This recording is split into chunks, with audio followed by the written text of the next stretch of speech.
When the Federal Reserve decides to cut interest rates, Wall Street cheers, stocks rally, traders celebrate, and the media calls it a boost for the economy. But for millions of middle-class Americans, that announcement doesn't bring any real relief. Because every time money becomes cheaper, those who already own assets, houses, stocks, or businesses become richer, while people who depend only on their wages find everything around them getting more expensive. Right now, the federal funds rate sits around 4.11%, and the Fed expects it to drop below 3.5% by the end of 2026. For investors, that sounds like an opportunity, but for ordinary workers, lower rates rarely make life easier. Here's why. Cheap money doesn't flow into the pockets of the average American, it flows into the markets.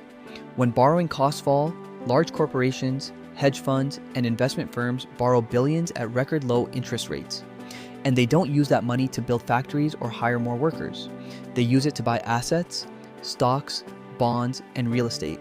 As a result, the prices of those assets surge. And who owns them? The wealthy. Since 2020, the top 0.1% of Americans have seen their wealth nearly double to more than $23 trillion.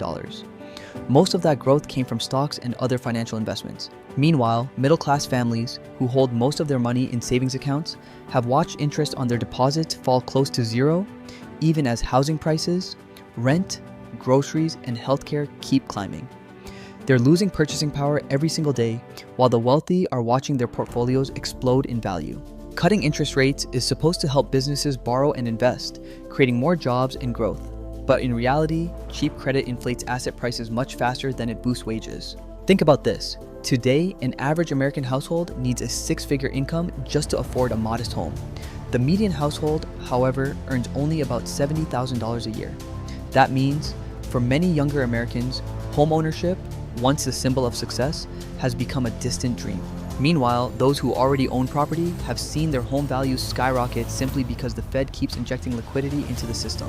In other words, a policy designed to make the economy fairer has quietly become a machine that transfers wealth, from savers to investors, from workers to asset holders. People who keep their money in cash are punished as inflation eats away its value. But those who understand how the system works, who invest in stocks, real estate, or gold, continue to move ahead. The paradox is striking. Every time the Fed lowers rates to support growth, it ends up widening the gap between those who have and those who don't.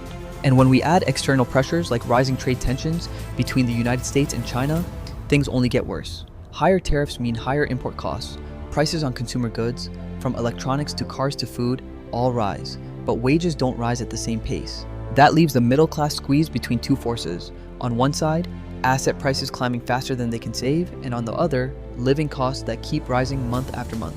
This is the reality of the modern American economy, an economy where cheap money was meant to create equality, but instead, it's quietly pushing the middle class further behind. When asset prices rise faster than wages, the entire economy starts to tilt. The people who already own assets, homes, stocks, or private businesses can borrow cheaply and use that money to buy even more. The rest, who depend on salaries and savings, can only watch as prices climb out of reach. This is what economists call the wealth effect. When the stock market goes up, the wealthy feel richer and spend more. But for everyone else, the wealth effect feels more like the cost effect. Higher prices for housing, healthcare, and education, with paychecks that can't keep up. Low interest rates don't just inflate stock portfolios, they also make the entire financial system more fragile. Corporations borrow heavily to buy back their own shares or fund expensive mergers, boosting short-term profits but creating long-term debt. It gives the illusion of growth, until one shock hits the system and everything begins to crack. After the 2008 financial crisis, the Fed printed trillions of dollars to keep the economy alive. At the time, it was necessary, markets were collapsing, banks were failing, and panic was spreading. But over time, that emergency policy became the new normal. Every time growth slowed or markets dipped, the Fed stepped in with lower rates and easy money. Investors learned one lesson: the Fed will always save us. That belief, that safety net, changed everything.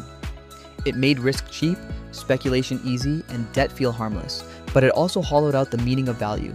When money is free, people stop asking whether something is worth its price. They only ask whether it will go up.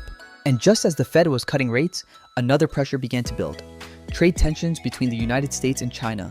Each country started imposing tariffs on the other's goods, hundreds of billions of dollars worth.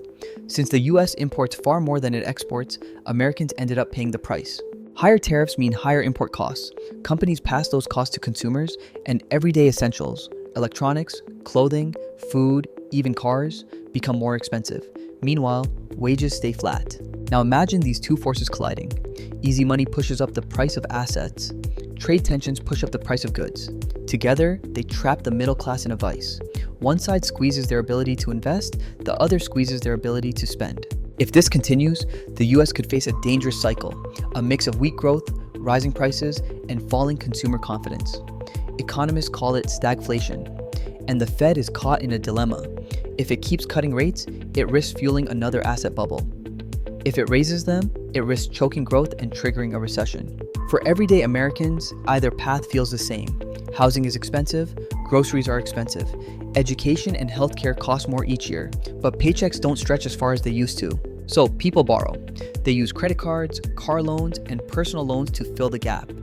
Debt becomes the bridge between how much things cost and how much they can actually afford. And that bridge gets longer every year. Meanwhile, the wealthy use that same cheap credit as a weapon to invest, to expand, to own more. They borrow at 2% to buy assets that return 6, 8, or 10. The poor borrow at 20% just to get by. It's the same system, but it rewards knowledge and punishes ignorance. That's why more and more economists argue that modern monetary policy has become one of the biggest drivers of inequality. Money no longer flows evenly across the economy, and it pools around those who know how to use it. And the more it pools, the more power it gives to the same small group of people at the top. But even in a system like this, there's a lesson and an opportunity. When money is cheap and asset prices rise for the wrong reasons, the smart investor doesn't chase trends. They look for what's real: cash flow, fundamentals, production, tangible value. Because history shows, every time markets grow too confident in easy money, a correction always comes. And when it does, those who understood the system, not the hype, are the ones who come out stronger. At this point, the real question isn't whether the Fed will cut rates again, it's how those decisions ripple through every corner of our lives. When interest rates move, the entire structure of the economy shifts with them. Money never disappears, it simply moves from one place to another, from one group of people to another.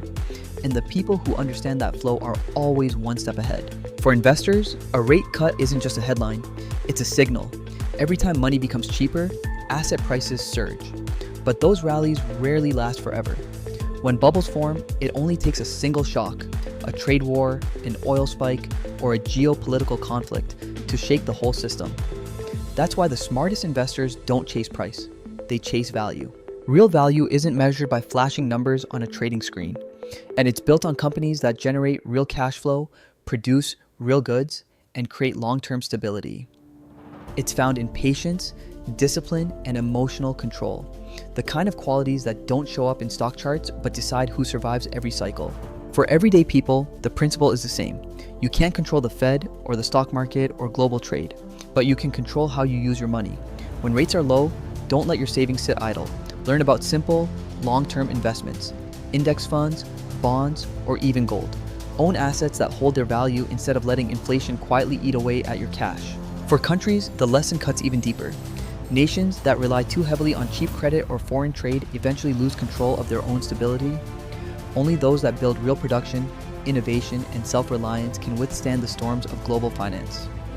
Easy money can buy time, but it can't buy strength. And maybe that's the truth hidden beneath all of this. In a world where policies change overnight and markets move at lightning speed, the only constant is mindset. The mindset to understand how money works, to see beyond the noise, to prepare when everyone else is distracted by the next Fed announcement. Because in the end, money doesn't vanish. It simply transfers from the hands of those who don't understand it to the hands of those who do. And in this new era of shifting interest rates, global trade tensions, and fragile markets, the real power belongs to the ones who learn, who observe, and who invest with intention. If this video helped you see how central bank decisions shape the economy and your own wallet, hit subscribe and stay tuned. Because in the world of finance, knowledge isn't just power, it's freedom.